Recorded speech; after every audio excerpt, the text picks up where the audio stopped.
What's up, everybody? This is Andrew, the brother of Peter. And just before dinner here, wanted to share something that's been super beneficial for me as a follower of Jesus as I have approached Bible study. And it just changes the game. I remember before I did this, I had no idea what I was reading. I was reading the plain surface of the text, but I didn't know where to put it or how to understand it in light of Jesus. But something that I would just encourage you all to think through is how God relates to his people throughout the Bible. And he does this through what is called covenants, or these magnificent promises that he makes to his people. For example, you see major covenants or promises that he makes to Noah when he tells Noah that he's not going to flood the earth again like he did earlier because of the wickedness in Genesis 6. So you see God made a promise. That's a key pivotal moment. And you see that God is relating to his people through these promises that are ultimately preparing the way and pointing the way to Jesus. So Noah, God promises not to flood the earth because you need an arena, you need a theater for redemption to take place in. Then you jump to Abraham. God makes a promise that one of his descendants is going to bless the whole world, is going to bless the nations, that his descendants will be as numerous as the stars in the sky, the sand on the seashore. We know that points to Jesus. Another major promise is the promise that God makes to Moses. This covenant, the law, as the Apostle Paul would teach, the law was given to Moses to point us to our need for Jesus, to be our tutor. However, the Israelites did not understand that, obviously, and the first generation of Israelites fell into the wilderness. They fell in the wilderness. God judged them because of their unbelief, as Hebrews teaches. But it's that promise to Moses, that law given, that makes us realize that we need a perfect law keeper, because we in Israel, both of us, we can't do it.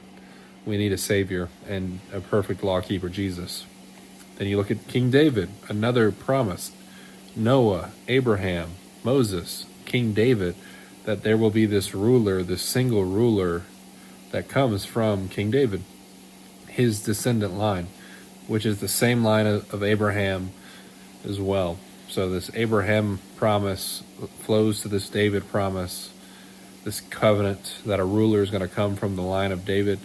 And then you jump again to the time of Christ. You read Matthew chapter 1, and it's a calling back to these promises of Abraham, Moses, David, mainly Abraham and David, but you'll see themes of Moses, you'll see Jesus call back to Noah.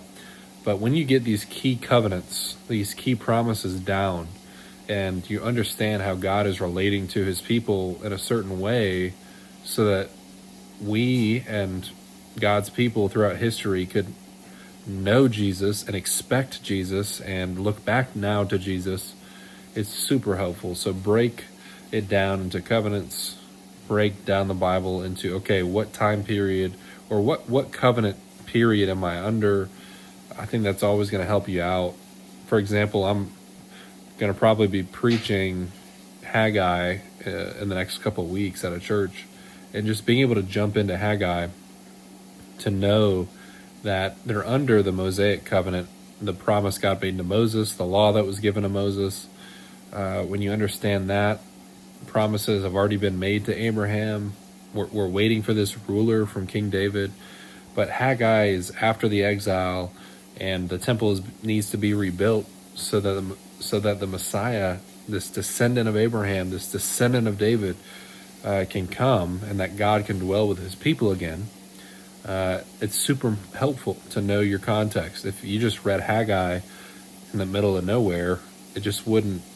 If you read Haggai by itself, you may be able to pull certain things, but you would miss that God was operating off of the covenant curses from Deuteronomy and how he was treating his people in Haggai.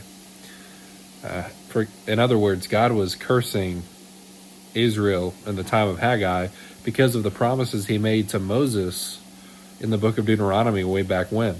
So if you know those major promises, Garden of Eden, Noah, Abraham, Moses, David, and then you know what time these books were written and when they're set, and then of course the time and the greatest covenant, the greatest promise of Jesus Christ being what we're living under today, then that's just going to enhance how you see the Bible.